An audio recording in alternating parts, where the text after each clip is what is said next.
प्यारे बच्चों, Rajput coaching centre में आपका स्वागत है। तो देखिए, पढ़ेंगे क्लास 11th 12th के बच्चे फिजिक्स पढ़ेंगे। लेसन 8 आपका अंकित प्रश्न चल रहे हैं। इस किताब का लास्ट लेसन है ये। पेज 152, 9 तारीख है। तो क्वेश्चन देखेंगे 5वां, आप बड़े ध्यान से समझेंगे। तो देखिए, 5वां क्वेश्चन आपकी स्क्रीन पर आ रहा है। 5वां क्वेश्चन है, एक रेडियो 7.5 मेगाहर्ट्ज से 12 मेगाहर्ट्ज बैंड के किसी स्टेशन से समस्वरित हो सकता है। इसकी तरंग दैर्घ्य बैंड क्या होगा? ठीक है, एक रेडियो इतने हर्ट्ज से इतने हर्ट्ज तक। तो ये न्यू 1 है, ये न्यू 2 है। तरंग दैर्घ्य निकालना, इसका तरंग दैर्घ्य लैम्डा 1 और लैम्डा 2, ये चीजें निकालनी है। ठीक है, इस प्रकार से। और साथ ही प्यारे बच्चों, आपके लिए question number 6, question number 7, question number 8 और क्वेश्चन नंबर 9 ये भी आपको दिखा दिए गए हैं। तो ये आप पहले से ही लिख लेना। ठीक है, मैं बार बार आपको नहीं दिखाऊंगा स्क्रीन पर। क्वेश्चन नंबर 10 देखिए इसी प्रकार से। ये क्वेश्चन नंबर 10 भी मैंने आपको दिखा दिए हैं। तो 10 तक मैं आपको बिना स्क्रीन पे दिखाए आपको कराऊंगा। तो आप पहले इन क्वेश्चनों को अपनी एक कॉपी पे उतार लें। जिन बच्चों के पास बुक नहीं है वो इन क्वेश्चनों को कॉपी पे उतार लें। ठीक है, क्वेश्चन नंबर 5 से, ये क्वेश्चन नंबर 5 है, फिर क्वेश्चन नंबर 6 है, क्वेश्चन नंबर 7 है, ये आप उतार सकते हैं। ठीक है, ये देखिए यहाँ से पूरा है स्क्रीन पे। ओके, अब मैं आपको क्वेश्चन नंबर 5 स्टार्ट कराता हूँ।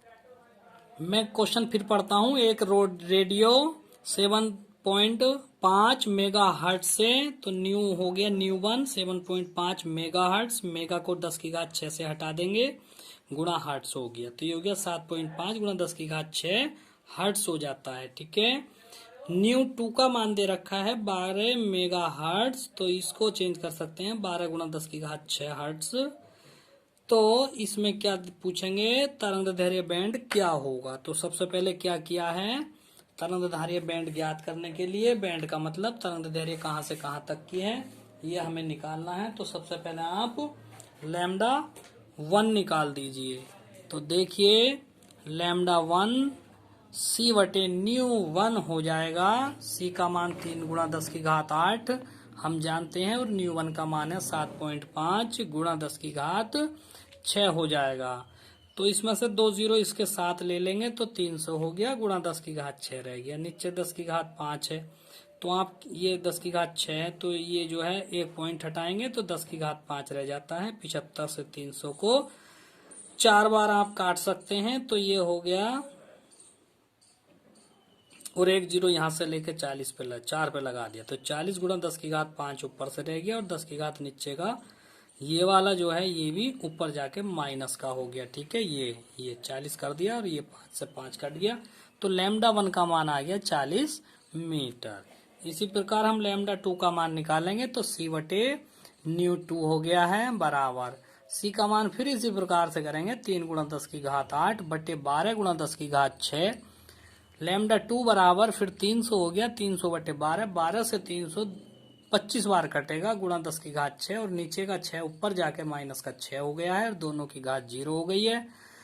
घात 10 की घात 0 का मतलब 1 होता है, 1 की गुणा 25 से करेंगे तो ये आ गया लैम्डा 2 25 मीटर।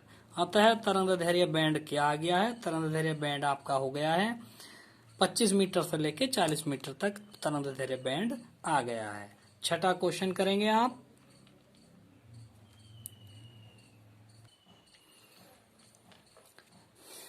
छठा क्वेश्चन देखें आप। आवृत्ति दी है 10 की घात 9 हर्ट्ज ही होगी। अच्छा, इसमें छठे में पूछा है, ये छठे क्वेश्चन में पूछा है इसमें आवृत्ति कितनी होगी। तो छठे क्वेश्चन में देखिए, छठा क्वेश्चन क्या था, इसका जो आंसर केवल इतना ही लिख दिया है। तो छठे क्वेश्चन में क्या पूछ रहा है पहले आप ये समझेंगे। एक आवेशित कण अपनी साम्य स्थिति के दोनों ओर 10 की घात 9 हर्ट्ज आवृत्ति से दोलन करता है। दोलक द्वारा जनित वैद्युत चुंबकीय तरंगों की आवृत्ति क्या होगी? तो इतनी होगी जितनी ये दे रखी है, 10 की घात 9 हर्ट्ज ही होगी। क्वेश्चन नंबर 6 कंप्लीट होता है। इसी प्रकार से आप क्वेश्चन नंबर 7 पढ़ेंगे। तो देखिए क्वेश्चन नंबर 7 में क्या है ये हम आपको बताते हैं।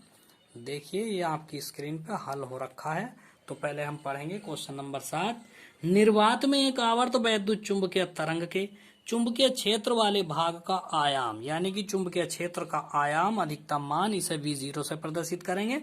जैसे आप पिछले पार्ट में पढ़ के आए हैं कि धारा के अधिकतम मान को या आयाम को, धारा के आयाम को I0 से प्रदर्शित करते थे तथा वैद्युत विभव या वोल्टेज को, शिखर मान को V0 से प्रदर्शित करते हैं। उसी प्रकार चुंबकीय क्षेत्र का जो शिखर मान यानी कि चुंबकीय क्षेत्र का आयाम, इसको आप V0 से प्रदर्शित करेंगे। और ये दे रखा है, V0 का मान दे रखा है 510 नैनो टेस्ला। N का मतलब नैनो टेस्ला, तो इसे आप बदल लेंगे 510 गुणा 10 की घात माइनस के 9 टेस्ला। तो E0 का मान ज्ञात करना बड़ा सिंपल सी बात है। हम जानते हैं कि प्रकाश की चाल तथा वैद्युत क्षेत्र के आयाम तथा चुंबकीय क्षेत्र के आयाम में क्या संबंध होता है। तो प्रकाश की चाल बराबर होता है E0 बटे B0 से। तो E0 बराबर हो जाता है C इंटू B0। C का मान दुनिया जानती है 3 गुणा 10 की घात 8 मीटर प्रति सेकंड होता है। और B0 का मान 5 गुणा 10 की घात माइनस के 9 दे रखा है। इन दोनों की हम गुणा करते हैं तो 300, 3 × 3, 3 पंजे 15, 1530 गुणा 10 की घात माइनस के 1 न्यूटन प्रति कूलाम हो जाता है। न्यूटन प्रति कूलाम वैद्युत क्षेत्र की तीव्रता का मात्रक है। इस वाले 0 से 10 की घात माइनस का 1 0 खत्म हो जाएगा, तो ये 153 न्यूटन प्रति कूलाम हो जाएगा। आइए स्टार्ट करते हैं नेक्स्ट पेज। क्वेश्चन नंबर 8 क्या है मैं पढ़ता हूं, आपकी स्क्रीन पे दिखा दिया गया था, तो आप क्वेश्चन नंबर 8 देखेंगे। कल्पना कीजिए कि एक वैद्युत चुंबकीय तरंग के वैद्युत क्षेत्र का आयाम यानी कि E0 का मान दे रखा है 120 न्यूटन प्रति कूलाम तथा इसकी आवृत्ति न्यू दे रखी है 50 मेगाहर्ट्ज यानी 50 गुणा 10 की घात माइनस के 6 हर्ट्ज। ठीक है, और इस प्रकार से और आगे दे रखा है तो ए में ज्ञात करना है चुंबकीय क्षेत्र का आयाम यानी कि B0 और उसके बाद कोणीय वेग ज्ञात करना है। उसके बाद जो है के का मान ज्ञात करना है, गुणता कारक। ठीक है, और ये फिर लैम्डा ज्ञात करना है। दूसरे क्वेश्चन में देखना है, दूसरे पॉइंट में ई तथा बी के लिए व्यंजक लिखना है आपको। तो देखेंगे, हम जानते हैं कि प्रकाश की चाल और चुंबकीय क्षेत्र और वैद्युत क्षेत्र के आयाम में क्या संबंध होता है। तो हम जानते हैं कि पहला पॉइंट हल करेंगे, E0 बटे B0 बराबर C होता है। हमें B0 का मान निकालना है, तो B0 बराबर हो जाता है E0 बटे C बराबर 120 बटे 3 गुणा 10 की घात 8। 3 से 120 40 बार कट जाता है, 40 गुणा 10 की घात माइनस के 8 टेस्ला। और या B0 का मान हो गया है 4 गुणा 10 की घात माइनस के 7 टेस्ला। हमें ओमेगा का मान निकालना है। हम जानते हैं कि ओमेगा बराबर होता है 2 पाई न्यू। 2 गुणा पाई का मान 3.14 गुणा न्यू का मान 50 गुणा 10 की घात 6। इन सबकी गुणा हो जाती है। देखिए 50 दूनी 100 होता है, 50 दूनी 100, 100 की गुणा इसमें कर देंगे हम तो 314 गुणा 10 की घात 6 रेडियन प्रति सेकंड इसका आंसर आ जाता है। अगला पॉइंट हम के का निकालते हैं। के बराबर होता है ओमेगा बटे सी बराबर ओमेगा का मान 314 गुणा 10 की घात 6 अभी हमने निकाला है पिछले साल। और सी का मान रखेंगे 3 गुणा 10 की घात 8, तो 3 से इसको जब काटेंगे तो 1.05 मीटर इनवर्स इसका मात्रक होता है आंसर।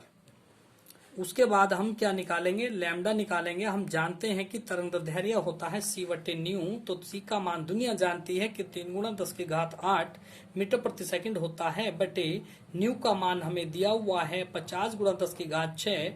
तो हम जब भाग करेंगे तो इसमें से 2 0 इधर को ले लेंगे तो 300 बटे 50 हो जाता है। यहाँ पे 10 की घात 6 रह जाता है और ये 10 की घात 6 होता है। 10 की घात 6 से 10 की घात 6 खत्म हो गया है और 50 से 306 बार कट गया है, तो लैम्डा का मान आ गया है 6 मीटर। इसी प्रकार से हम पॉइंट बी इसका करते हैं। हम वैद्युत क्षेत्र की समीकरण जानते हैं कि वैद्युत क्षेत्र की समीकरण E बराबर होता है E0 sine omega T. Omega T से पहले हम के एक्स माइनस के ओमेगा टी इसको लिख सकते हैं, क्योंकि वैद्युत क्षेत्र का मान जो है आवृत्ति का पाई ओमेगा टी पार्श्वगामी होता है, तो इसलिए E बराबर E0 साइन kx माइनस के ओमेगा टी होता है। E बराबर E0 का मान 120 सवाल में दिया हुआ है, के का मान आपने ये निकाला है into x minus omega T, omega का मान आपने ये निकाला है इंटू टी न्यूटन प्रति कूलाम। इसी प्रकार से हम B0 का मान निकालते हैं, तो B0 बराबर कर लेंगे B0 साइन के एक्स माइनस के ओमेगा टी इंटू के, ये एकांक वेक्टर होता है, कौन सी दिशा में है, के एक्स की दिशा में है, यानी जेड एक्स की दिशा में है। तो 4 गुणा 10 की घात माइनस के साथ इसका मान हो गया है, और साइन के का मान ये दे रखा है, ओमेगा का मान ये आया है, तो टी टेस्ला आंसर। ठीक है, देखते हैं क्वेश्चन नंबर 10 में क्या है। क्वेश्चन नंबर 10 है, एक समतल इलेक्ट्रॉन मीटर तरंग में वैद्युत क्षेत्र, एक समतल ईएम तरंग में वैद्युत क्षेत्र इतने 2 गुणा 10 की घात 10 हर्ट्ज आवृत्ति तथा 48 वोल्ट प्रति मीटर आयाम के ज्यावक्रीय रूप से दोलन करता है। ज्यावक्रीय रूप से दोलन करता है, तो पहले पॉइंट में ज्ञात करना है तरंग की तरंग दैर्घ्य, दूसरे पॉइंट में ज्ञात करना है, चलिए बता देंगे, दूसरे पॉइंट में ज्ञात करना है चुंबकीय क्षेत्र का आयाम, और तीसरे पॉइंट में ज्ञात करना है कि ई क्षेत्र का औसत ऊर्जा घनत्व और बी क्षेत्र का औसत घनत्व बराबर होते हैं। तो हमें ये सिद्ध करना है, तो बहुत सिंपल बात है। तो न्यू का मान दिया है 2 गुणा 10 की घात 10 हर्ट्ज, और E0 यानी कि वैद्युत क्षेत्र का अधिकतम मान E0 का मान दिया है 48 वोल्ट प्रति मीटर। हमें तरंग दैर्घ्य का मान ज्ञात करना है, यानी कि लैम्डा का मान हमें ज्ञात करना है। तो लैम्डा बराबर होता है, हम जानते हैं C अपॉन न्यू होता है, C का मान 3 गुणा 10 की घात 8 बटे न्यू का मान 2 गुणा 10 की घात 10, ये हमने लिख लिया है। यहाँ से 2 जीरो इसके साथ ले लेते हैं, तो ये 1 जीरो ले लिया है, तो ये 10 की घात 7 हो गया है, ये 10 की घात माइनस के 10 होता है। तो लैम्डा बराबर 2 से 30 को 15 बार काटेंगे, तो ये हो गया 15 गुणा 10 की घात माइनस के 3 मीटर। बी पार्ट में ये पता करवा रहा है कि चुंबकीय क्षेत्र का आयाम यानी कि B0 ज्ञात करवाना है। इसको तो समझाने की जरूरत ही नहीं है, ये तो आप करते आए हैं। तो E बराबर होता है C बराबर होता है E0 बटे B0, तो B0 बराबर हो गया E0 बटे C। E0 का मान 48 होता है बटे 3 गुणा 10 की घात 8, 3 से 48 को 16 बार काटा गया है, यानी कि 16 गुणा 10 की घात माइनस के 8, ऊपर जाके ये माइनस के हो जाते हैं। C में पूछा है, C पार्ट में, कि E में ऊर्जा घनत्व UE और B में ऊर्जा घनत्व UM ये आपस में बराबर होते हैं। तो पहले हमने E में ऊर्जा घनत्व UE निकाला, 1/2 एप्सिलॉन 0 E स्क्वायर 1/2 एप्सिलॉन 0 का मान लगा दिया, और GE का मान लगा दिया, इसका वर्क कर दिया। ये सब कुछ हल करने के बाद जो आ जाता है वो UE बराबर आ जाता है 1.09 गुणा 10 की घात माइनस के 8 जूल। इसी प्रकार से हम चुंबकीय क्षेत्र B में ऊर्जा घनत्व निकालेंगे, तो उस ऊर्जा घनत्व UM का मान होता है 1/2 B स्क्वायर अपॉन म्यू 0। जब हम इस प्रकार से पूरे सूत्र लगाते हैं, पूरे सबके मान रखेंगे, तो इसका मान आ जाता है 10.19102828 गुणा 10 की घात माइनस के 9। तो 1 अंक इधर कर लिया है, तो ये हो गया माइनस के 8 जूल।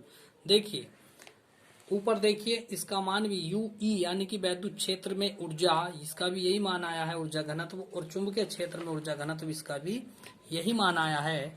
तो हम कह सकते हैं अतः UE बराबर UM। ब्रेकिंग न्यूज ये है कि ऑल स्टूडेंट्स को सूचित किया जाता है कि प्रत्येक स्टूडेंट्स ध्यान से सुनेंगे, आपकी जो फिजिक्स की भाग 1 किताब थी ये आज पूरी हो चुकी है। तो सभी बच्चों को मेरी ओर से बधाई है किताब पूरी करने के लिए। ठीक है, जिस प्रकार क्लास में आपका कोर्स हमने समय पे पूरा करा दिया था, उसी प्रकार ऑनलाइन क्लास में भी हमने आपका कोर्स समय से ही पूरा करा दिया है। तो आज ये किताब समाप्त होती है, आप सबको बधाई दी जाती है। पूरे विद्यालय परिवार को मैं बधाई देता हूँ कि हमने ये पहली किताब आपकी पूरी कर दी गई है। ठीक है, और ये कब पूरी कर दी गई थी हमने फाइल में, 7 अक्टूबर को हमने ये फाइल पूरी कर दी थी, लेकिन ऑनलाइन क्लास हमने 9 अक्टूबर तक दी है। थैंक यू, धन्यवाद।